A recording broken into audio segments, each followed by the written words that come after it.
Good morning from the Lakeshore house. I'm all packed up, just finishing up some breakfast and stuff, and we'll be getting the shuttle in about another 20 minutes and heading back to Monson Route 15 where the trail crosses, and then we are starting the 100-mile wilderness today. This is going to be awesome. This is super exciting. This is another one of those major trail milestone places that, like, well, it's finally my turn to trudge through this wilderness. It's going to be loads of fun. So we'll see you guys when we're starting the trail again. Just got dropped off back at the trailhead, Route 15. Yep, we were heading to a shelter up ahead. 19-something mile day, I think.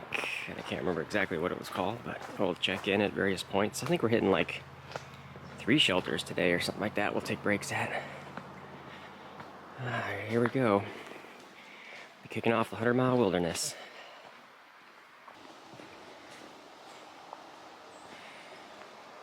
And here's the famous sign.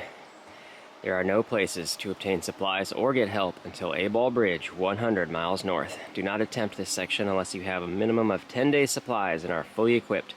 This is the longest wilderness section of the entire AT, and its difficulty should not be underestimated. Good hiking. I do not have 10 days of food. I have 6 days of food. Or we starve to death out here. I think we'll be fine. The terrain's not that bad. That's awesome.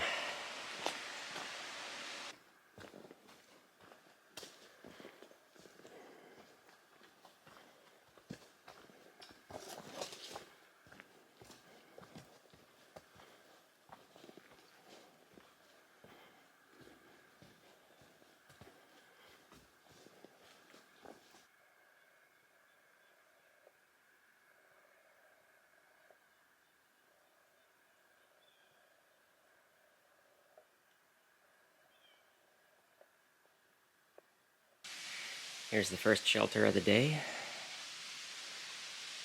The Lehman Brook Lean-To. Little thing. I'll just chill here for a few minutes and then we'll get moving on. And we're in and out of the shelter, just a quick break there. There was one other guy who stayed the night there last night. He's section hiking the 100-mile wilderness, so he took off already. He's out ahead of me. And so last night I learned, and I was trying to do some research there at the shelter, and I've got a little bit of cell signal still from the town, so this might be the last cell service I've got, but apparently my plans for getting into Katahdin Stream Campground and Summit Day are not going to work. This is one of those things that's frustrating me because, again, of all the years I've spent planning this and watching people on YouTube, nobody has ever had a problem with getting in and out of Baxter State Park. Everybody says it's a pain in the butt, but it's like, oh, it's easier for through hikers. You just go check in with the rangers and then you can summit. But the way I want to do it is my dad's going to drive in. I would like for him to stop in the campgrounds, pick me up. We go stay in Millinocket, and then the next day he drives back to the campgrounds to drop me off. Apparently we can't do that.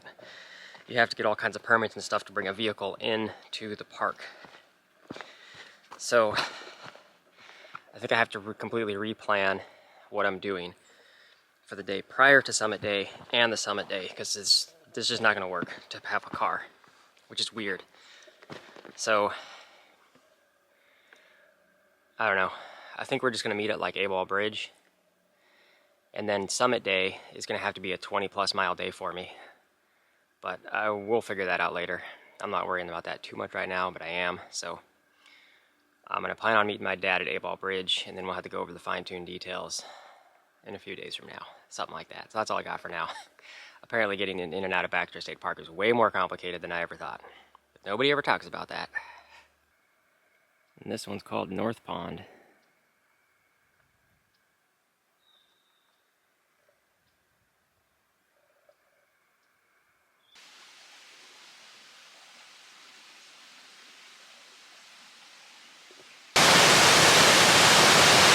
This is Little Wilson Falls.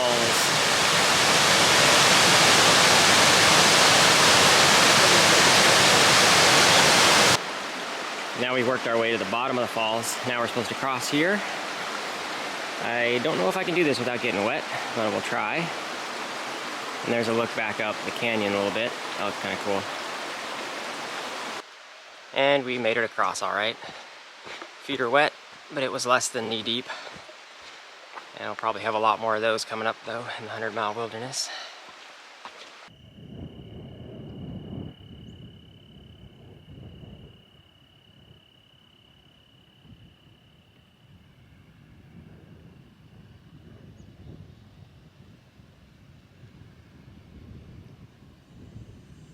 There are some really bright reds out there. It looks awesome.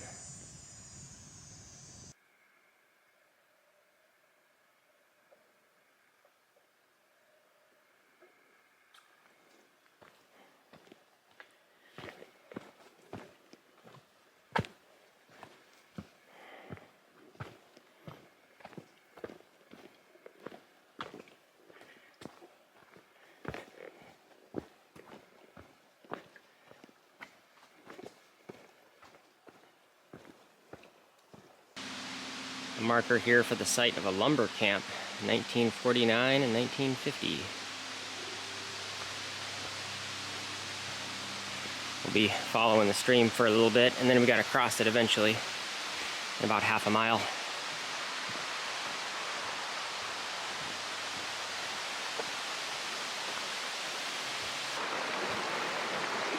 Alright, here's the next river crossing. This is the big Wilson stream. Doesn't look like a place to safely go without getting wet, so we are trudging through this one. See if I can do this with the camera and everything. But yeah, just like last time, I'm all hiked up as high as I can go with my pants. Ooh, and the rocks are very slippery. There is a rope here that you can use if the current is too swift. Right now it's not too bad. Definitely knee deep at least. And yeah, slippery rocks.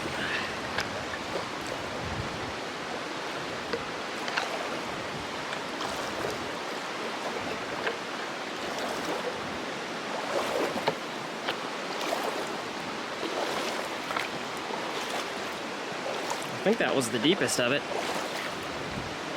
It's starting to get shallower.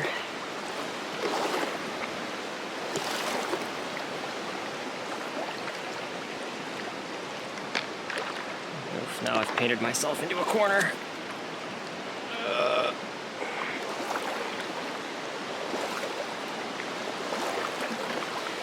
I'm gonna stop at the next shelter, which is about half a mile, and try to dry some stuff out. It's not fun hiking in wet stuff. There we go. All right.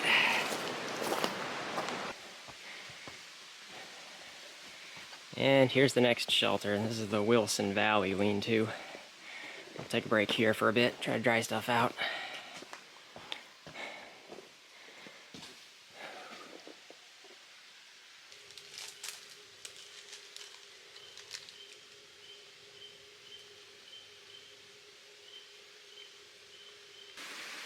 Done with our break. I just tried to make that pretty quick.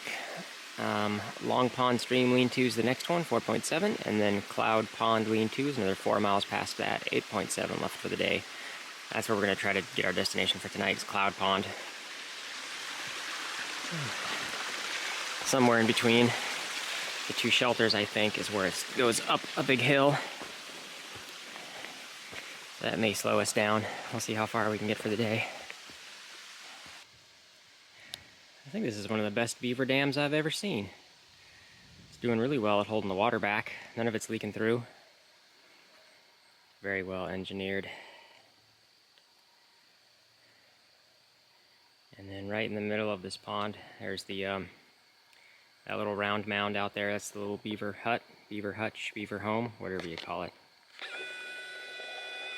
That's where the beavers live.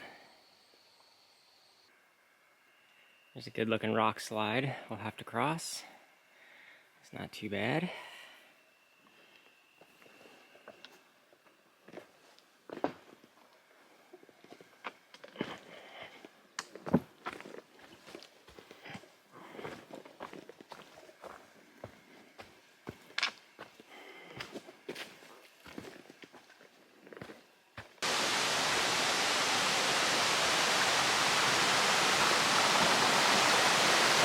There's so much water.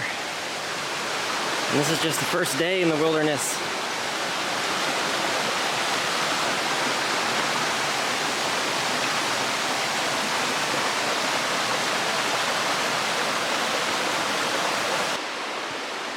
Well, I just got done with another stream crossing that you can hear kind of down below me. And there was an older guy who was just kind of chilling there on the far side of it. So I decided to change into my sandals for this one because it might give my shoes a chance to dry out a little bit. And then I didn't film, so I just tucked away my camera and stuff and then just crossed. And then I guess he was just sitting there like just giving advice and helping people to get across the stream or something. But it was kind of swift moving, but it was kind of short-lived. I get across the stream and he was just like, "Oh, you did a good job.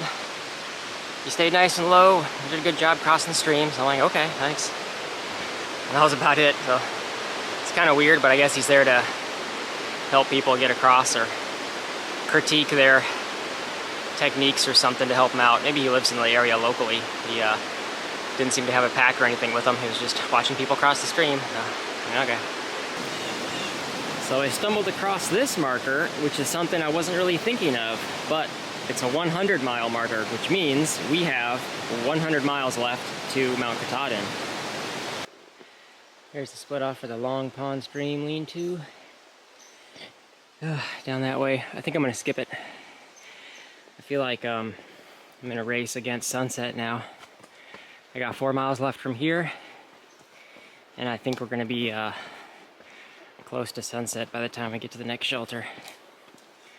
So I'm just gonna keep moving. We got a hill climb in front of us, so that's gonna slow me down too.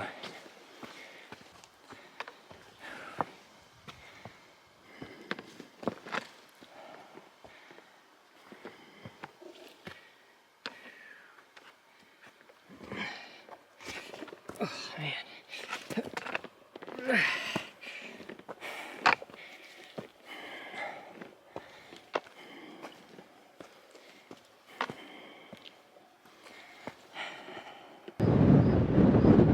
Popped out to this amazing view.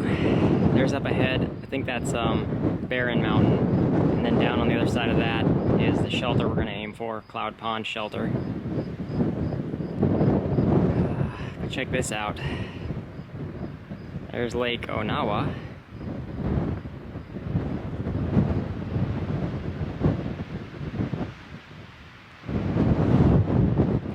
And the sun's getting close to the horizon. I got a feeling I'm gonna get to there right at sunset, I think. I don't think I'm gonna have to night hike, but I think I'm gonna get to the shelter right as the sun's going down.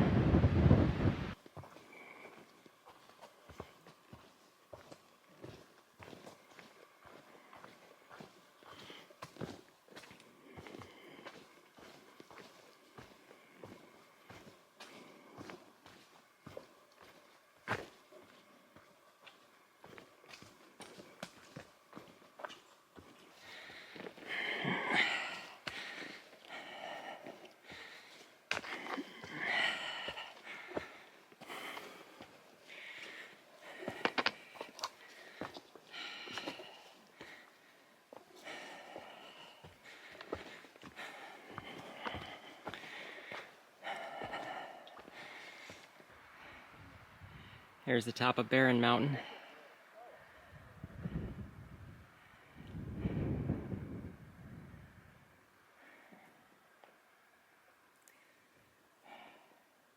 You see forestry patches down there where they've cleared out and then new trees are growing.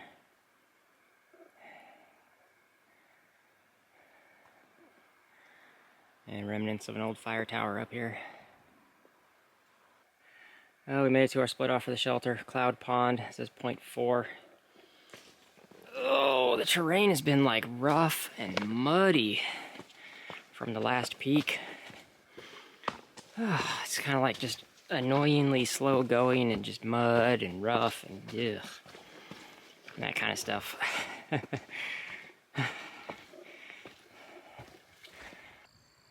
There's Cloud Pond at sunset, almost to the shelter. This is a ridiculous path to get here. And I'm all settled into the shelter. There's 2 others in the shelter and 1 tented around, so 3 of us total in there. It's not so big, so maybe max is like 6 in the shelter. And I was around 6 more people behind me who are all aiming for this shelter. But I don't know if they're going to make it here tonight. They may have stopped short somewhere else or trying to stealth or something. So we'll see who eventually shows up. But we're already at sunset. So I'm just going to go back, take care of the usual. It's getting dark, and I'll just sign off here. So it was a good day. We had a total of 3 river crossings where I had to basically get wet up to knee deep. Expecting to see some more of those as we venture into day 2 into the 100-mile wilderness. So thanks for watching, and we'll see y'all tomorrow.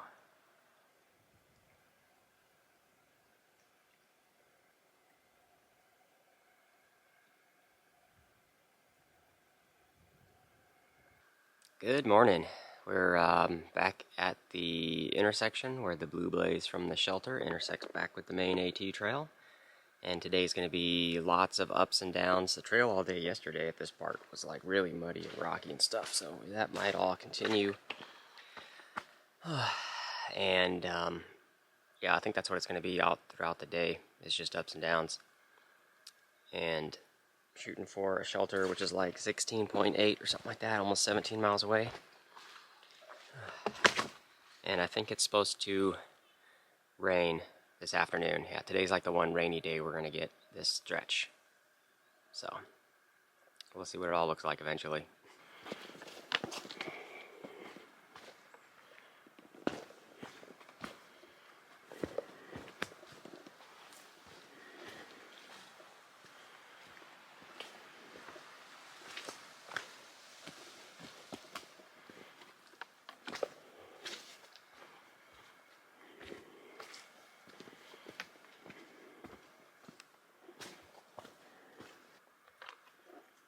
Might be kind of a rough day if this is what all the ups and downs are going to look like. And everything is very wet. Even when it doesn't rain, everything in Maine is just wet. Maine is officially the muddiest state. It's kind of ridiculous.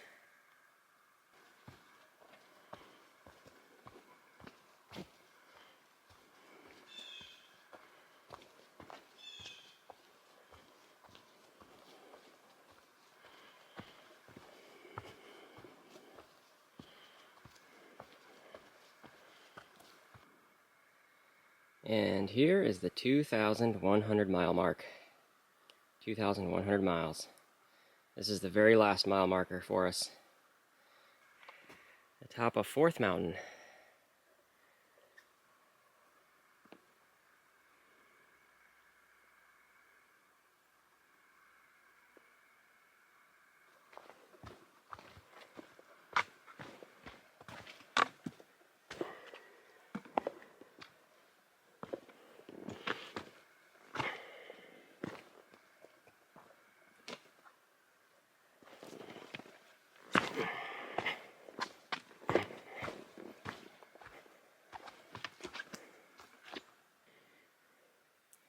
And some of these descents are pretty straight down.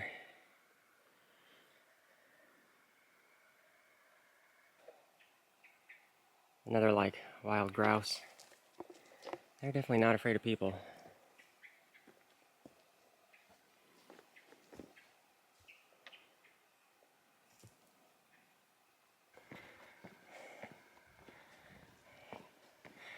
We're just about at the top of the Chairback 3rd Mountain. Now, this is one hell of a view.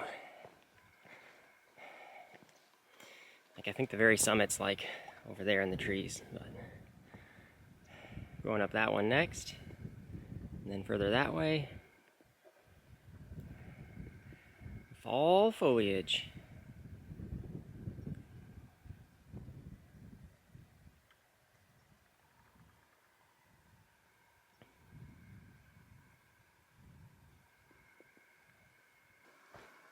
I don't think I really mentioned it yet, but I'm surrounded by hundreds and hundreds and hundreds of hikers that are all trying to finish up at the same time. The towns are flooded with hikers. There's even some late season NOBOs that are just starting, which I think is crazy because you're going to be hiking through everything in the winter months. All the ice and snow. Like, I've seen pictures of guys who start like in January down in Springer, and you're just trudging through ice, snow and everything. So I don't know how you can start this late in the season going SOBO, but there's all those guys, all the normal NOBOs like me, and then a whole bunch of people who are behind me who want to do Katahdin before it gets too late in the season. There's a whole bunch of people who flipped up north just to hike this section, and then they'll go back to like Pennsylvania or wherever they left off to rehike the further south sections. But plus or minus a few days of me, there's just hundreds and hundreds and hundreds of people out here. All the shelters are full. All the towns are full. We're past the Chairback Gap lean-to. That was right along the trail. There was a lot of people coming in and out of there though. So I just rested for a little bit, ate some snacks, and moved on. We're a little bit from the summit of Chairback Mountain. And then it's going to be a big downhill. I heard there's a river crossing somewhere coming up that I'm going to have to get wet for. And then the terrain's supposed to flatten way out. And then hopefully I can make up some speed and some distance. And it's about 10 miles from here is the next shelter where I'm planning on staying for tonight. So hopefully we can cruise into there where it's not at sunset. That's about it. I'll be at the top of the mountain here shortly. Here's the view from on top of Chairback Mountain. All of those hills in the background, that's all stuff we're going to be doing tomorrow. So as far as I can tell, we're going to work our way down over that little ridge, little thing, down into the valley behind it. In front of those mountains, there's a river crossing. We'll kind of be over there, work our way up a little bit. The train should be pretty easy, just a slow gradual up, and then we'll be at the shelter for tonight. Then tomorrow we'll be on top of that ridge, doing all those peaks. Somewhere here is White Cap, maybe the tallest mountain there. And then we'll be on the back side of that. And these are the last mountains really till Katahdin. Then it's like all flat for the last like 50 miles. All on the backside. So once we're up on those hills, we should be able to get views of Katahdin looking north. Right now Katahdin's on the other side of that whole range. Yeah, here's the descent. It's very steep, but it's stair-stepping. But everything's wet as usual, of course. Just gotta take it nice and slow.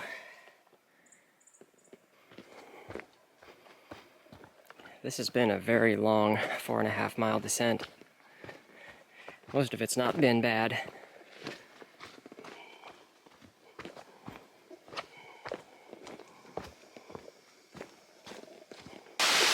Well, the rain's really picking up now. We're at the west branch of the Pleasant River. I gotta cross this, and then it's like 5.5 miles to the shelter. I would put everything away so it doesn't get wet.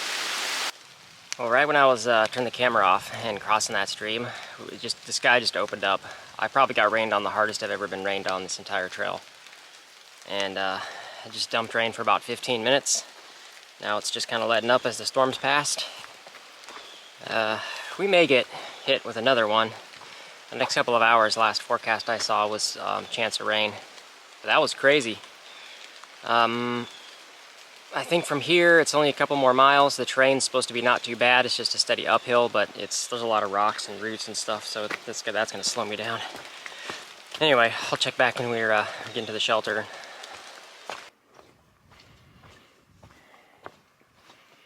And this has been a long grind up here from the river up to the shelter. It's been a nice, like, easy uphill grade, but it's just nothing but roots and rocks.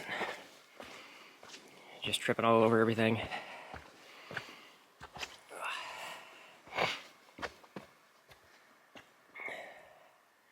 But this forest is absolutely amazing. Alright, I just filled up at the stream down there. You can hear Carl Newhall Shelter. Ooh, made it. Today was the short day. I feel like it kicked my butt. It's just kind of rough. I'm actually shocked that nobody's here right now, actually. Everybody at the last place I was with is probably coming here, so there's going to be like 10 people here, I would think. Unless they hunkered down somewhere when it started raining, but it's still early-ish in the day. So everybody could easily just push here. I hate how the shelters are so small, because there's a lot of people that are crowded around. I'm probably going to claim a spot in the corner, and I got to get out of some wet clothes and just eat, take care of the usual.